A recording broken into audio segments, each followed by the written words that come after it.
नमस्कार। आकाशवाणी से प्रस्तुत है समाचार संध्या।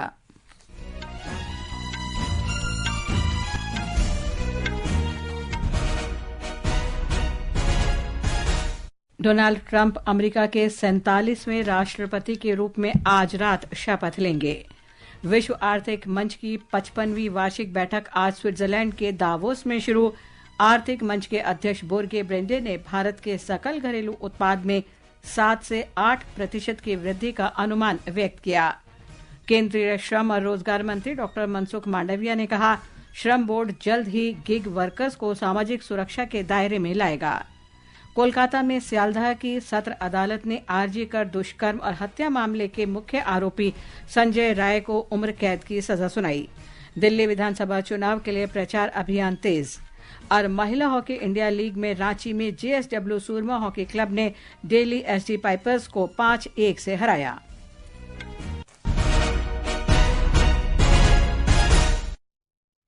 समाचार संध्या के साथ मैं लवलीन निगम।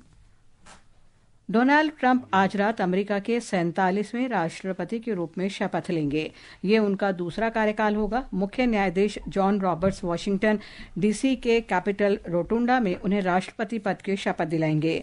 श्री ट्रंप शपथ ग्रहण समारोह को संबोधित करेंगे। उनके साथ जेडी वेंस भी उपराष्ट्रपति के रूप में शपथ लेंगे। 78 वर्षीय ट्रंप ने कल रात वाशिंगटन डीसी में एक विजय रैली को संबोधित किया।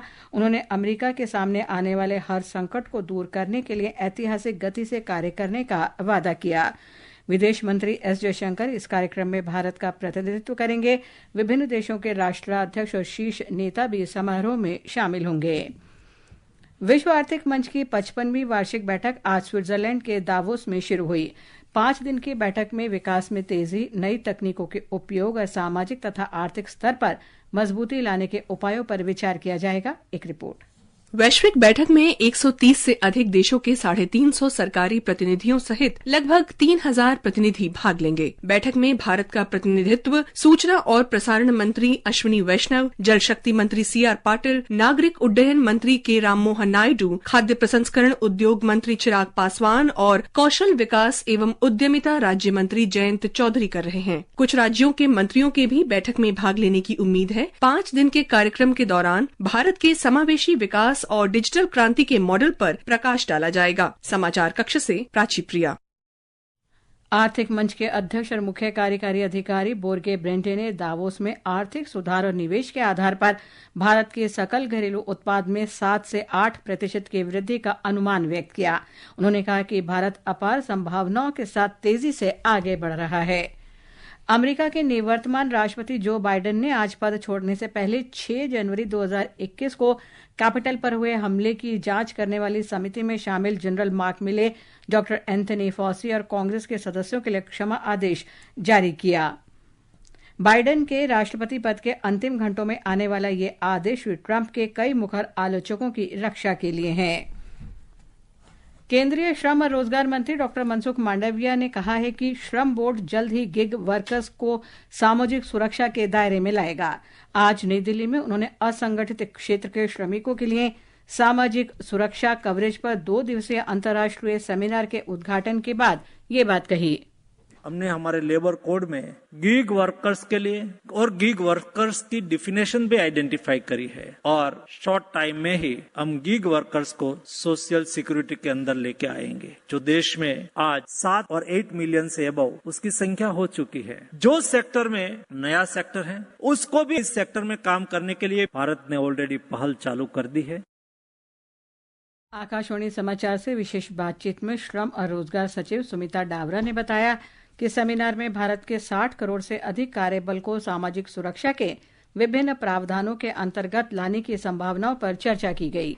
Social security for informal worker, India के अंदर जो 640 मिलियन वर्कफोर्स है उसके अंदर जो हमारे इनफॉर्मल वर्कर्स हैं उनको कैसे हम health coverage, life insurance coverage, sickness हो तो उसका कैसे उनको कवरेज मिले, इसी तरह एक्सीडेंट बेनिफिट कवरेज, ये सब कैसे हम सोशल सिक्योरिटी इनको दें। तो ये सब चर्चा है कि हम सभी देश अपने प्रोग्राम्स को सोशल सिक्योरिटी के लिए कैसे और इफेक्टिव बनाएं।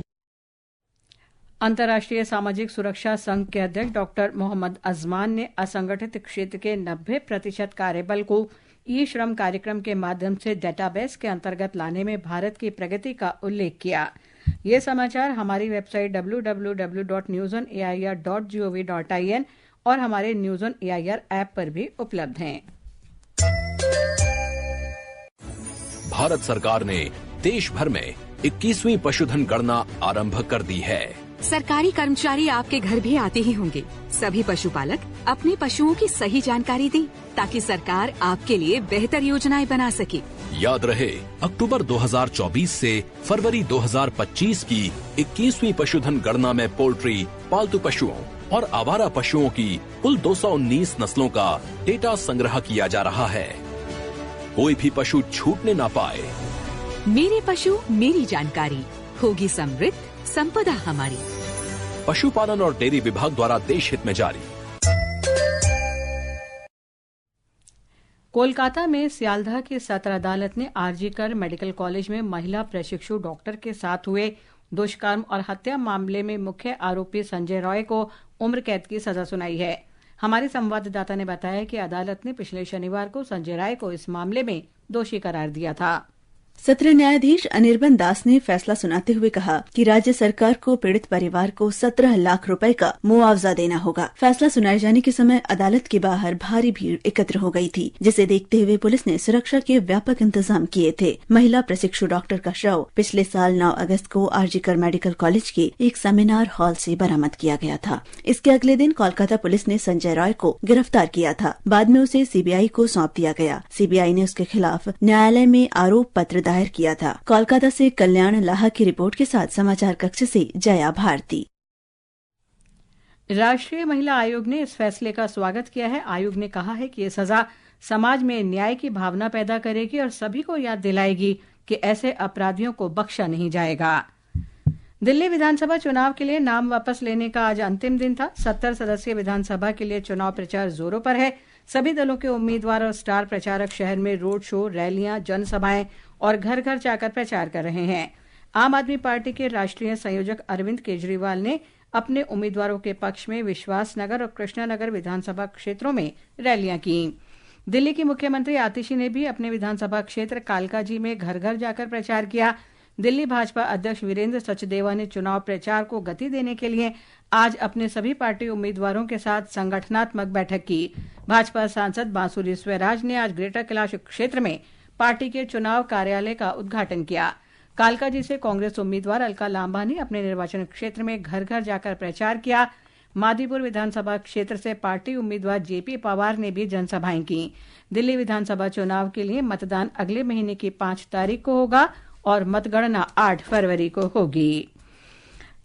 दिल्ली विधानसभा चुनाव के लिए नामांकन वापसी का आज आखिरी दिन था। अभी तक प्राप्त जानकारी के अनुसार 36 उम्मीदवारों ने नाम वापस लिया है।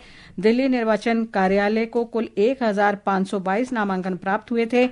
इनमें से 487 नामांकन को रद्द कर दिया गया। आकाशवाणी समाचार आपके लिए दिल्ली विधानसभा चुनाव से संबंधित खास खबरों पर एक विशेष श्रृंखला लेकर आया है। आज की इस श्रृंखला में नई दिल्ली विधानसभा सीट पर हमारे संवाददाता सकलैन अख्तर की रिपोर्ट।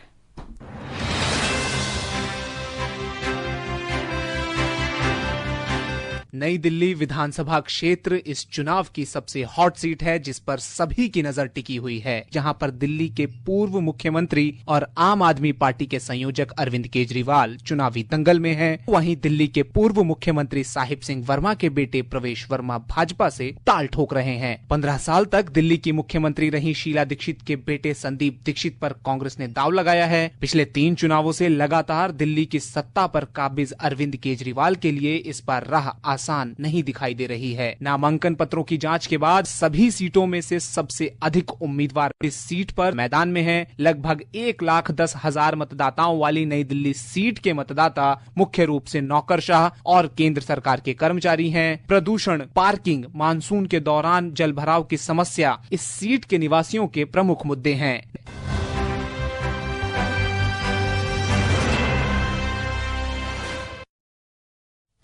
लोकसभा अध्यक्ष ओम बिरला ने सभी राजनीतिक दलों से विधानमंडलों के सुचारू संचालन को सुनिश्चित करने के लिए आंतरिक आचार संहिता बनाने की अपील की है।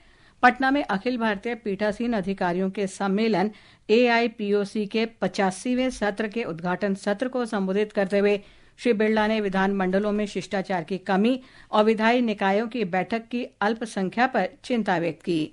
हमें कोशिश करना चाहिए सभी राजनीतिक दलों से चर्चा कर नियोजित गतिरोध को रोकने का प्रयास करें। सदन की गरिमा प्रतिष्ठा बढ़ाने के लिए सभी राजनीतिक दल सहयोग करें।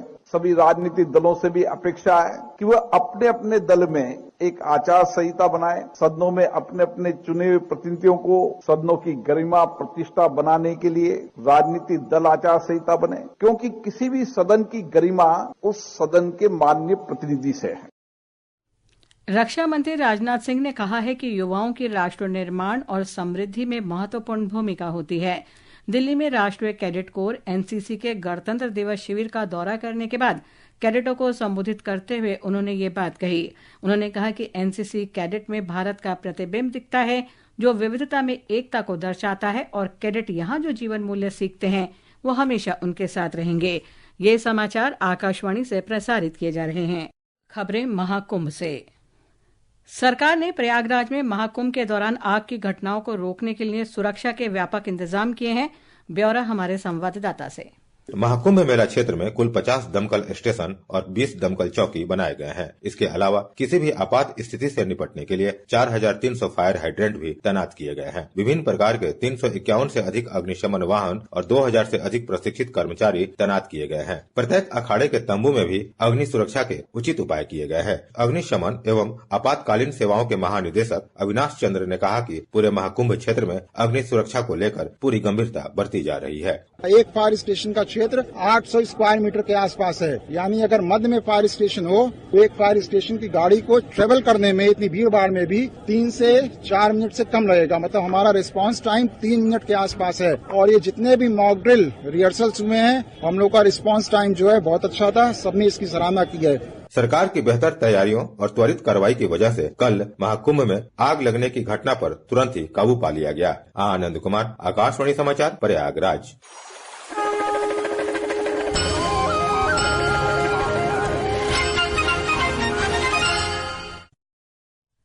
जम्मू कश्मीर के बारामुल्ला जिले के सोपोर में आतंकवाद रोधी अभियान में सेना का एक जवान शहीद हो गया। सुरक्षा सूत्रों ने बताया कि आतंकवादियों को पकड़ने के लिए तलाशी अभियान जारी है। अभियान का आज दूसरा दिन है।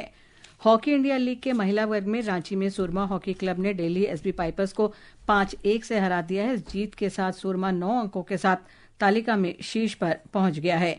पुरुष वर्ग में राउरकेला में सुरमा हॉकी क्लब का सामना श्राची राड़ बंगाल टाइगर से हो रहा है। दूसरे क्वार्टर तक सुरमा ने 2-0 की बढ़त बनाई हुई है।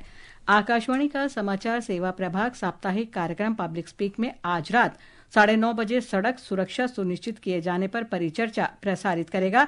सड़क परिवहन और राजमार्ग मंत्रालय के अपर सचिव महमूद अहमद और परिवहन विशेषज्ञ अनिल शिकारा परिचर्चा के लिए हमारे स्टूडियो में मौजूद रहेंगे।